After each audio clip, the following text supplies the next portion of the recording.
Sir एक और मुद्दा है सर, कल छत्तीसगढ़ में नक्सल अटैक होता है, उससे पहले पुंछ में आतंकी हमला होता है, उसके ऊपर आपका क्या रिएक्शन है? नहीं, वायलेंस की जहां कहीं भी वायलेंस हो हम उसका कंडेम करते हैं, और जो छत्तीसगढ़ में हुआ अफसोसनाक है। इतने पुलिस के ओहदेदार उसमें मारे गए। पूंछ में हुआ तो फिर ये सवाल भारत के प्रधानमंत्री को, उनकी सरकार को देना पड़ेगा, क्यों हो रहा है ये? क्यों पाकिस्तान से आतंकवादी आ रहे हैं? क्यों उनके पास इस तरह के हथियार हैं? कैसे हो रहा है? आपने तो कहा था कि 370 के हटाने के बाद तो अब तो पत्थर भी कोई नहीं फेंकेगा, तो फिर ये क्या हो रहा है? तो सरासर जिम्मेदारी बीजेपी की सरकार की है जो ये पूंछ में हुआ। देखिए, महाराष्ट्र के छत्रपति संभाजी नगर में हुआ है, जहां पर मैं उस पर इम्तियाज जलील साहब उस पर आपको अपना रिएक्शन देंगे। वहाँ के एमपी है वो। लोकल बॉडी उत्तर प्रदेश में आप चुनाव लड़ने, लोकल बॉडी के इलेक्शंस में उत्तर प्रदेश में चुनाव में जाऊंगा। कुछ सीट्स वगैरह डिसाइड किया है? नहीं, वो तो शौकत साहब हमारे प्रेसिडेंट ने फैसला लिया है। कैंडिडेट हमारे इलेक्शन लड़ रहे हैं और मैं भी जाऊंगा, हमारे पूरे लोग जाएंगे, लड़ेंगे। कर्नाटक में आप कृष्णा साहब की पत्नी का आरोप है कि खास जाति को के वोट बैंक को लुभाने के लिए नीतीश सरकार ने यह फैसला लिया है। चुनाव होने हैं जल्दी ही, उस चुनाव में सियासी फायदे के लिए खास जाति के वोट बैंक को लुभाने के लिए फैसला लिया गया। देखिए, एक बात समझने की जरूरत है पूरे देश को कि जब कृष्णा साहब की हत्या की गई थी सर पर गोली मारकर, उस वक्त उनकी पत्नी की उम्र 30 साल की थी, और उस महिला ने, उस खातून ने कितने तकालीफ झेले होंगे इसका अंदाजा आप और हम नहीं कर सकते।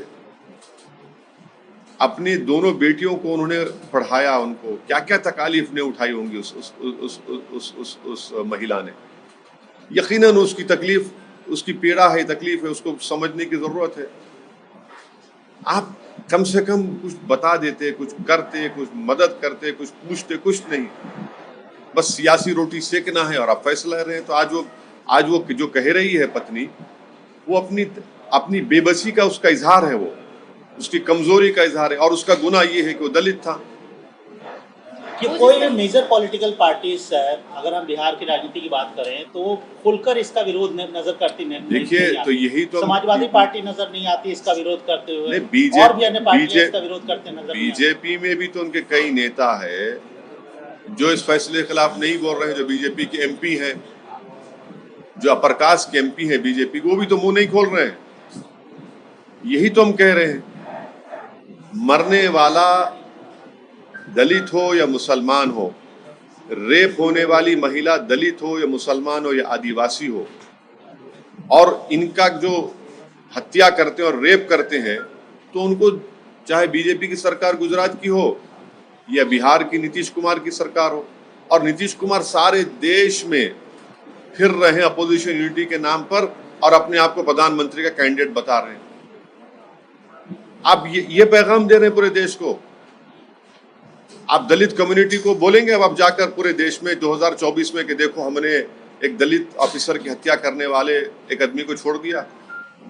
कौन सी अपोजिशन? हम यही तो कह रहे हैं कि आइडियोलॉजी पे फाइट करिए बीजेपी से। आप नहीं करना चाह रहे हैं। जो काम बिल्किस बानो से किया आपने, आज वही कर दिया यहाँ पर कृष्णा के कातिलों को छोड़कर। जिस तरीके से जो है कह रहे हैं कि 15 साल या 14 साल जो उन्होंने सजा काट ली, एक तरीके से कंपेयर किया जा रहा है कि उनके परिवार ने भी यही सब कुछ झेला है जो कृष्णैया के परिवार ने झेला है। क्या इसका समर्थन किया जाए? सुनिए, एक महिला जो अपनी जिंदगी के प्राइम में विडो हो जाती है, और विडो नेचुरल कॉजेस से नहीं होती, उसके पति को ये उस वक्त के पॉलिटिकल लीडर अब गाड़ी उसकी रोक कर, उसको उतार कर उसके गार्ड पर हमला करते हैं। ये दलित आईएएस ऑफिसर कृष्णा अपने गार्ड को बचाने के लिए जाता है तो उसके सर पे गोली मार कर हत्या कर दी जाती है। इसको समझिए आप लोग। क्या वो महिला के पास वो शौहर मिल गया? उसको बताइए। और याद रखिए, ऑन ड्यूटी गवर्नमेंट सर्वेंट था वो। एक सिविल सर्विस था, एक दलित परिवार से कूली की तरह कृष्णया काम करके ऊपर गया, इन सर्विस ऑन ड्यूटी था, उसका मर्डर हो जाता है। बाज क्राइम्स के लिए तो आपको इस तरह का पॉलिटिकल डिसीजन कैसे लेते आप? ठीक है, दूसरे हैं जो 20 साल 16 17 साल 24 करे, समझ सकते हैं भाई, एक तो सर्विस में था ना, ऑन ड्यूटी ऑफिसर था। क्या मैसेज दे रहे हैं बिहार के आईएएस ऑफिसर्स? क्या मैसेज दे रहे हैं बताइए आप, चाहे वो किसी समुदाय के हो, कि अगर मारने वाला पॉलिटिशियन होगा और ताकतवर होगा तो फिर चलो चंद साल गुजार लो जेल में, पेरोल पे निकलो, अपने बच्चे के एंगेजमेंट में शिरकत करो और फिर तुमको छोड़ दिया जाएगा। ये तो जस्टिस सिस्टम का, रेमिशन सिस्टम का एक मजाक हो रहा है। कंपैरिजन ठीक है, जिस तरीके से वो कह रहे हैं, समर्थन कर रहे हैं कि दोनों ही तरफ जो है गलत हुआ है, दोनों ही परिवारों ने झेला है, तो मतलब दोनों का कंपैरिजन कर रहे हैं। नहीं, दोनों परिवारों ने नहीं झेला है।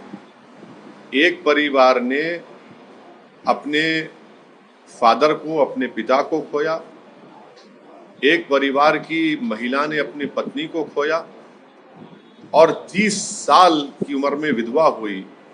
क्या क्या तकालीफ उस महिला ने झेली होगी अपने उस दोनों बेटियों को पढ़ाने के लिए, उनको आगे बढ़ाने के लिए। दूसरा परिवार जो था, उन्होंने क्राइम किया, उन्होंने हाथ रोककर गाड़ी से उसको उतारकर उसके गार्ड को मार रहे थे, तो ये बचाने गया अपने गार्ड को तो सर पे गोली मार दी। आप और समझिए कि दलित परिवार है ये। हमारे देश में सबसे कमजोर अगर कोई है तो दलित, मुसलमान, आदिवासी है। आप क्या मैसेज दे रहे हैं? नीतीश कुमार जो पूरे देश में फिर रहे हैं अपोजिशन यूनिटी के लिए, आप क्या मैसेज दे रहे हैं भारत के दलितों को कि जिसकी लाठी उसकी भैंस? अफसोस की बात।